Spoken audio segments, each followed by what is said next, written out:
No sunscreen needed today or tomorrow here in the lower Keys, for that matter, most of the Keys. But it'll turn around pretty nicely by Wednesday. There is that mandatory evacuation, so a lot of the visitors and tourists have headed north out of the Keys. They did that yesterday, but pretty confident that by Wednesday everything will be getting back to average, or at least back to normal. Here on the beach, we're watching the water come up. High tide's 11:30 here at Key West, then a little after midnight, and then a little after noon tomorrow. It'll be the midnight tide we're looking at will have the most issue with any kind of surge. Maybe a couple of feet. Where does that take the water on this beach?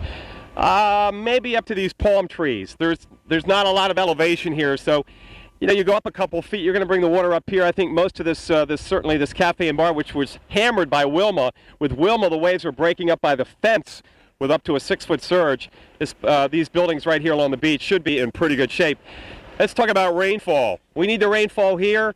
In Miami, you're actually running above average. There's a big slug of heavy rain now sweeping across the upper Keys, Key Largo, up into Key Biscayne, into Miami-Dade, and into Broward counties. Look at that rainfall. Look at the tower cam down around the Biscayne Bay Bridge. And can you see anything? That's how hard it's raining right now. And it's interesting to note that we've been talking about how the Florida Peninsula has done very well with rain since June.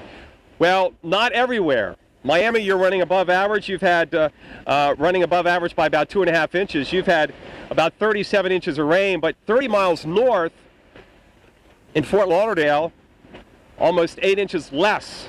So you just go 30 miles and you've had 8 fewer inches of rainfall. So it gives you the idea of the sporadic nature of the rain. But all through the Keys, Nicole, we need some rain. It's coming in, along with wind gusts expected to be easily 50 to 60 miles an hour. Worst of the weather here this afternoon through early Tuesday morning.